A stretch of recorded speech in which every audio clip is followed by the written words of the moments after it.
네. 저번 강의에서 대표님이 위탁 판매는 결국에는 사입으로 넘어가는 과정이라고 말했습니다. 네. 그렇다면 대표님이 생각하시기에 위탁 판매에서 사입으로 넘어가는 적절한 시기를 구분할 수 있는 방법. 우리가 위탁 판매는 상품이 없이 이커머스 시장에 온라인 판매에 진입을 해보고 그 다음에 사입 판매. 사입 판매는 뭐냐면 보통 우리가 총판이라고 하거든요. 총판.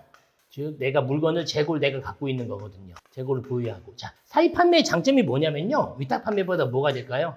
단가 경쟁력이 있어요. 왜? 위탁 판매 같은 경우는 물건이 나한테 있지 않잖아요. 그러니까 공급업체에서 공급을 할 때 아무래도 조금 더 높은 가격을 주게 되지만 사입 같은 경우는 대량 구매를 하잖아요. 그렇기 때문에 단가 부분이 아무래도 유리할 수밖에 없고 단가 부분이 유리하다는 얘기는 뭐냐면 내 마진이 위탁 판매보다 올라갈 수 있다고 생각을 하거든요. 자, 그런데 우리가 처음에 위탁 판매 시작을 했어요. 그런데 사입 판매, 자, 위탁 판매, 사입 판매를 하려면 어느 시기 구분이 돼야 될까요? 결론은 이것만 생각하시면 돼요. 이것만. 자, 상품이 잘 팔리는가? 실제로 이런 분들이 계세요. 어떤 분들이냐?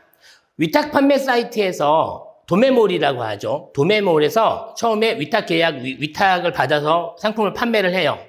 그러다가 어느 순간이 되면 뭘 하냐? 그 공급처로 연락을 바로 해요. 자, 연락을 하는 건 이유는 첫 번째 뭐냐면 재고 때문에 그래요. 왜냐면 이 판매자는 판매가 되고 있으니까 후기가 쌓이고 어쨌든 그 후기가 쌓이면서 순위가 노출이 되고 순위가 노출이 되면서 매출이 올라가겠죠. 그러다 보니까 재고가 걱정이 되기 시작해요. 그래서 직접 연락하는 그런 경우가 있거든요. 그런 경우들이 분명히 발생을 합니다. 두 번째, 재고 부분하고 단가 때문에 그래요.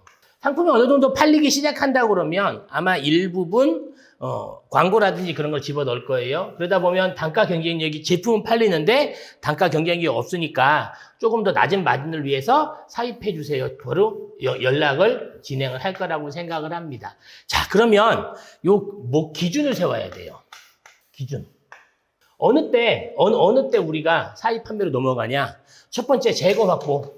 시즌 상품이 아닌 이상은 스마트스토어 통계에 보면은 뭐가 있어요? 통계에 보면 몇 개 이상이 쭉 나가고 있다라는 그러한 통계표가 있어요. 스마트스토어 통계 보시면 이게 나오거든요. 그러면 자, 첫 번째 재고. 내가 일주일에 예를 들어 100개가 나가요. 꾸준히 해서 100개가 나간다고 쳐요. 그럼 나는 일주일마다 100개를 갖고 있어야 되잖아요. 그러니까 이때는 뭘 해요? 이때는 사입으로 넘어갈 수밖에 없는 거죠. 사입으로. 이거는 상품이나 상품의 카테고리나 상품마다 다 다르다고 생각을 하거든요. 다르다고 생각을 하는데 결론은 뭐냐면 내가 잘 팔릴 때, 잘 팔린다는 거는 내 기준이에요. 내 기준. 셀러 기준. 그리고 이걸 어디서 봐요? 스마트스토어나 쿠팡의 통계에서 봐요. 통계에서 이 상품이 이렇게 나가고 있네 라고 생각을 하면 당연히 재고 확보를 위해서 사입 판매로 넘어가야 되는 거죠. 두 번째, 어떨 때가 넘어가냐? 단가 부분이에요. 자, 우리가 단가 부분이 왜 중요하냐? 자, 우리가 마진이 셀러는 단가가 낮으면 좋고요. 당연히 공급가는 단가가 높으면 좋겠죠. 그렇겠죠? 자, 그런데 여기서 단가가 내가 제품을 팔다 보면 단가가 경쟁력이 떨어진다고 느낄 때가 있어요. 어느 때냐? 경쟁 상품의 단가 부분을 어떻게 하냐? 혜택. 나는 예를 들어 후기 쓰면 1,000원 주는데 경쟁 상품은 2,000원 줘요. 나도 그럼 2,000원 따라가야 되잖아요. 고객 혜택 부분하고 광고비 부분이에요. 즉 내가 상품이 좋아, 잘 나가는데 고객 혜택을 경쟁사에서 많이 주고 광고비 부분이 경쟁사에서 쓰고 있어요. 그럼 난 뭘 해야 돼요? 단가 경쟁력을 확보해야 되거든요. 이럴 때 사입이 들어가요. 자, 그래서 우리가 보통 이 사입하는 시기 구분은요. 주관적이에요. 객관적이 아니거든요. 즉, 내 상품의 판매 현황에 따라 달라져요. 근데 판매 현황은 어디서 봐요? 통계에서 보고요. 이 통계 자체가 뭐 불과 며칠 아니에요. 최소한 일주일, 2주일, 한 3주 정도, 최근 3주 정도 통계를 보고 나서 그 다음에 이거 사입을 해야 되겠다 판단을 하시면 되거든요. 자, 그런데 이 3주 정도의 통계를 보려면 뭐가 필요해요? 자, 관리가 필요해요. 관리. 자, 관리는 뭘 해요? 대부분 엑셀로 하잖아요. 즉 우리가 위탁셀러들이 하루에 뭐 10개씩 상품을 등록하면 300개가 되거든요. 그럼 어떻게 하냐? 자, 먼저 여기에 상품명 표를 만들어야 돼요. 상품명, 그 다음에 소싱처, URL, 그 다음에 매입 단가, 그 다음에 매출 단가, 뭐 순위, 뭐 이렇게 써놓고요. 이 상품마다 쭉 상품 소싱할 때마다 이 표에 넣어야 돼요. 이 표에 넣어서 내 매출이 여기서 뭐 판매가 계속 늘어나고 있어요. 그럼 요거를 보면서 내가 이 상품을 사입을 해야 되겠다. 그런 생각을 가질 수가 있거든요. 처음에는 우리가 상품 등록을 많이 하지만 두 번째는 뭐냐? 관리예요. 관리해서 우리가 꾸준한 관리를 하면 실제적으로 매출이 나올 수 있고 이런 표 자체를 만들면요. 만들면 내 상품이 제품이 내가 어느 시점에 어느 키워드로 등록을 했더니 상품이 나가더라. 즉 내년에도 또 써먹을 수 있어요. 내년에 써먹고요.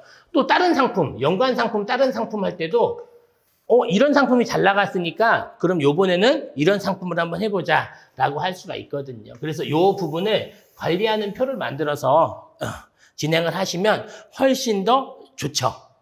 그래서 그 부분 같은 경우는 갑자기 생각나는데요. 유튜브에 댓글 달아주시면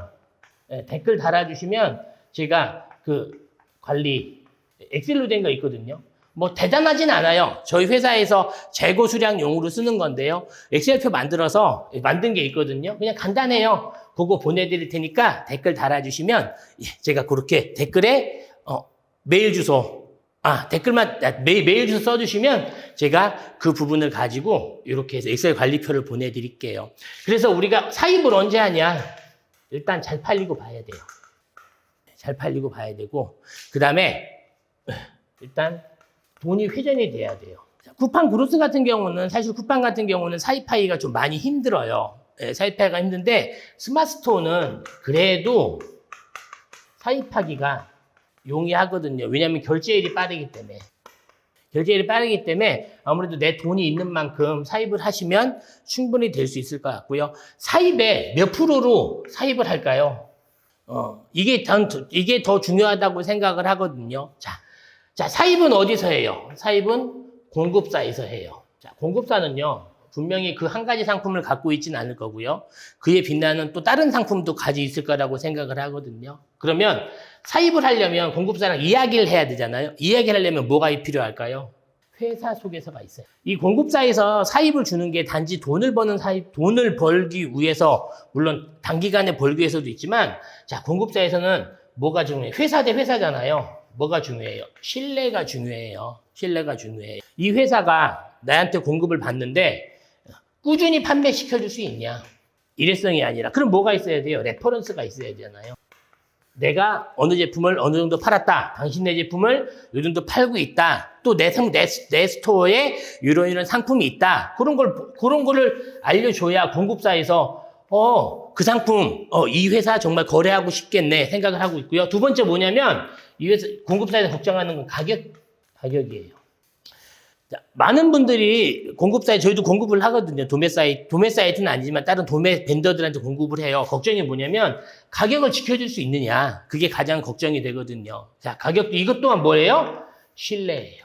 그래서 이 레퍼런스에 나는 이 제품을 가격을 지키면서 이렇게 팔았다라고 생각이 되면, 그런 내용들을 써주거나 그러면 당연히 공급사에서 신뢰를 갖고 상품을 공급을 해줄 거라고 생각을 하고요.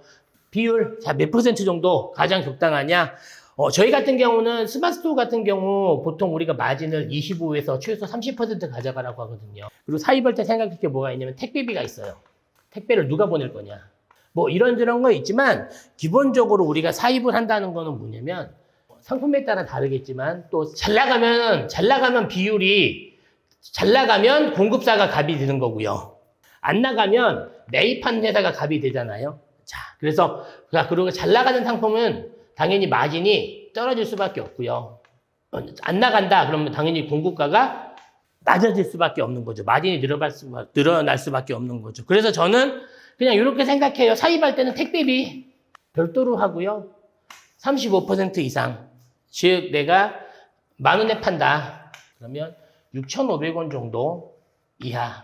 그런데 이 단가라는 이 자체는 뭐냐면 이 단가는 공급사에서 주기 나름이거든요. 상품에 따라 다르고 그래서 만약에 내가 셀러인데 내가 만약에 공급사라고 담당자라고 생각해봐요. 그러면 믿을 만한 데를 당연히 더 낮게 주고 조금 잘 팔릴 것 같아. 그러면 조금씩 좀 낮게 주는 그러한 부분이 있거든요. 담당자마다 버퍼가 좀 있어요. 그래서 이런 부분, 그래서 회사 속에서 부분은 레퍼런스, 내가 먼저 잘 팔리는 걸 갖고 사입을 하면 될 것 같아요.